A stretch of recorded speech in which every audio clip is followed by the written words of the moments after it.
Hi ಎಲ್ರಿಗೂ ನಮಸ್ಕಾರ. GG creations ಗೆ ಸ್ವಾಗತ. ನಾನು ನಿಮ್ಮ ಗೌರೀಶ್ ಗೌಡ. ತುಂಬಾ ದಿನಗಳಿಂದ ನಮ್ಮ ರಾಕಿಂಗ್ ಸ್ಟಾರ್ ಯಶ್ ಅವರು ಕಾಣಿಸ್ತಾ ಇಲ್ಲ ಅಂತ ಎಲ್ಲರೂ ಹುಡುಕ್ತಾ ಇದ್ರು. ಅವರ ಬರ್ಡೇ ಪ್ರಯುಕ್ತ ಕೆವಿಎನ್ ಪ್ರೊಡಕ್ಷನ್ ಅವರು 1 ನಿಮಿಷದ ಬರ್ಡೇ ಪಿಕ್ ನ ರಿಲೀಸ್ ಮಾಡಿದ್ದಾರೆ.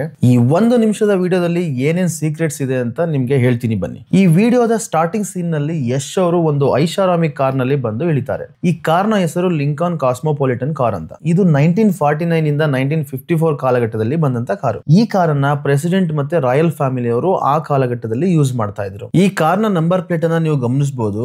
IG27L543 ಅಂತ ಇದೆ. ಈ ನಂಬರ್ ನ ಆ ಕಾಲಘಟ್ಟದಲ್ಲಿ ಗೋವಾದಲ್ಲಿ ಯೂಸ್ ಮಾಡ್ತಿದ್ರು. ಇದರಿಂದ ನಮ್ಗೆ ಕನ್ಫರ್ಮ್ ಆಗಿ ಗೊತ್ತಾಗುತ್ತೆ ಇದು ಗೋವಾದಲ್ಲಿ ನಡೆಯೋ ಕಥೆ ಅಂತ.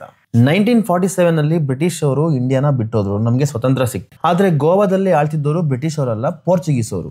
ನಮ್ಮ ಗವರ್ಮೆಂಟ್ ಎಷ್ಟೇ ಹೇಳಿದ್ರು ಪೋರ್ಚುಗೀಸ್ ಅವರು ಗೋವಾನ ಬಿಟ್ಟು ಹೋಗ್ಲಿಲ್ಲ. ಹಾಗಾಗಿ ಇಂಡಿಯಾ ಗವರ್ಮೆಂಟ್ ಏನ್ ಮಾಡ್ತು, ಏರ್ ಫೋರ್ಸ್, ನೇವಿ, ಆರ್ಮಿ ಈ 3 ಫೋರ್ಸ್ ನ ಯೂಸ್ ಮಾಡ್ಕೊಂಡು ಗೋವಾದಲ್ಲಿ ಪೋರ್ಚುಗೀಸ್ ಅವರ ವಿರುದ್ಧ ವಾರ್ ಮಾಡ್ತಾರೆ. 36 ದಿನ ವಾರ್ ಮಾಡಿದ ಬಳಿಕ ಪೋರ್ಚುಗೀಸ್ ಅವರು ಸರೆಂಡರ್ ಆಗ್ತಾರೆ. ಆಗ ಗೋವಾಗೆ ಡಿಸೆಂಬರ್ 1961 ನಲ್ಲಿ ಇಂಡಿಪೆಂಡೆನ್ಸ್ ಸಿಗುತ್ತೆ. ಪೋರ್ಚುಗೀಸ್ ಅವರು ಇರೋವರೆಗೂ ಎಲ್ಲಾ ದೇಶದ ಪ್ರಸಿದ್ಧ ಕಾರ್ಗಳನ್ನ ಗೋವಾಗೆ ಇಂಪೋರ್ಟ್ ಮಾಡ್ಕೋತಿದ್ರು. ಇದೇ ಐಷಾರಾಮಿ ಕಾರ್ ನಲ್ಲಿ ನಮ್ಮ ರಾಕಿಂಗ್ ಸ್ಟಾರ್ ಯಶ್ ಅವರು ಎಂಟ್ರಿ ಕೊಟ್ಟಿದ್ದು. ಹಾಗೆ ಈ ಪಬ್ ನ ಹೆಸರು ನೋಡಿ, ಕ್ಲೂಬ್ ಪ್ಯಾರೈಸೋ ಅಂತ ಇದೆ. ಇದು ಇಂಗ್ಲಿಷ್ ವರ್ಡ್ ಅಲ್ಲ, ಪೋರ್ಚುಗೀಸ್ ವರ್ಡ್. ಪ್ಯಾರೈಸೋ ಅಂದ್ರೆ ಇಂಗ್ಲಿಷ್ ನಲ್ಲಿ ಪ್ಯಾರಡೈಸ್ ಅಂತಾರೆ, ಅಂದ್ರೆ ಸ್ವರ್ಗ ಅಂತ.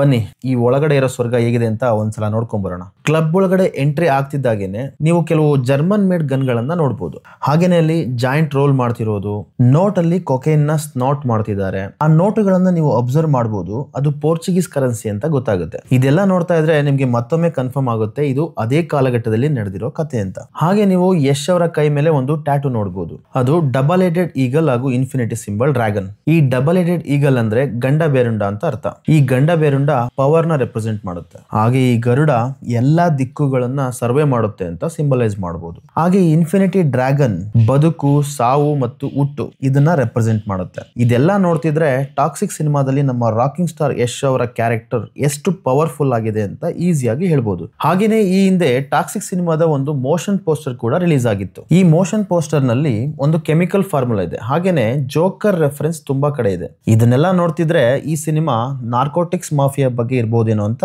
ನಾನು ಅನ್ಕೊಂಡಿದೀನಿ. 1 ನಿಮಿಷದ ವಿಡಿಯೋದಲ್ಲಿ ಇಷ್ಟೊಂದು ಡೀಟೇಲ್ಸ್ ಇದೆ ಅಂತ ಅಂದ್ರೆ ಫುಲ್ ಸಿನಿಮಾ ಯಾವ ರೇಂಜಿಗೆ ಇರ್ಬೋದು, ಯಾವ ರೇಂಜಿಗೆ ಮಾಡಿರ್ತಾರೆ ಅಂತ ನಾನಂತೂ ಎಕ್ಸೈಟಿಂಗ್ ಆಗಿ ವೆಯ್ಟ್ ಮಾಡ್ತಾ ಇದ್ದೀನಿ.